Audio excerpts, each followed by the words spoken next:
చాలా explosive batsmen అనమాట. ఫిన్ Alan గాని, టిమ్ సైఫర్ట్ గాని. ఫిన్ అలన్ బిగ్ బ్యాష్ నుంచి ఎక్సలెంట్ ఫామ్‌లో ఉన్నాడు. ఆ ఫామ్ ఇందులో గూడా కొనసాగిస్తున్నాడు. టిమ్ సైఫర్ట్ గూడా సేమ్. ఆడిన ఈ టోర్నమెంట్‌లో one of the consistent player Tim Seifert. తన దగ్గర వచ్చిన కాంట్రిబ్యూషన్ తక్కువే. కానీ కాంట్రిబ్యూషన్స్ మాత్రం చేస్తూనే ఉన్నాడు. నెక్స్ట్ సచిన్ రవీంద్ర కూడా బ్యాటింగ్ అండ్ బౌలింగ్ 2 బాగా చేస్తున్నాడు ఈ మధ్య. అండ్ వాళ్ళకి గ్లెన్ ఫిలిప్స్ కూడా మంచి ఫామ్‌లో ఉన్నాడు. చాప్‌మన్ ఎలా ఆడతారో చూడాలి. ఇప్పటివరకు మంచి నాక్ అయితే చాప్‌మన్ నుంచి రాలేదు. అండ్ మిచెల్ నుంచి కూడా అంత ఎక్స్ట్రార్డినరీ నాక్ అయితే రాలేదు. కానీ వాళ్ళ కెప్టెన్ శాంట్నర్ మాత్రం చాలా మంచి ఫామ్‌లో ఉన్నాడు.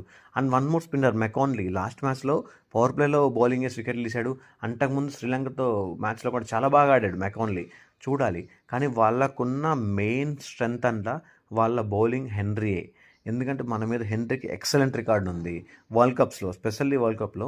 2019 వరల్డ్ కప్ మీకు గుర్తుంటే మన ఇండియా స్టార్టింగ్లోనే 3 వికెట్స్ కోల్పోయింది 5 రన్స్కే. ఆ 3 వికెట్స్ కూడా హెన్రీ తీసాడు. అప్పుడు అంత మంచి ఫామ్లో ఉన్నాడు హెన్రీ. ఇప్పుడు కూడా ఎక్స్ట్రాడినరీ ఫామ్లో ఉన్నాడు. హెన్రీ బౌలింగ్లో కూడా ఇండియా బాగా ఆడాలి, స్పిన్నర్లు బాగా ఆడాలి, అందరినీ బాగా ఆడి ఇండియా గెలవాలి. ఫెర్గ్యూసన్ కూడా మంచి ఫామ్లో ఉన్నాడు. మనం ఎక్కువ వికెట్స్ ఇవ్వకుండా పవర్ ప్లేలో మంచి స్కోర్ చేయాలి.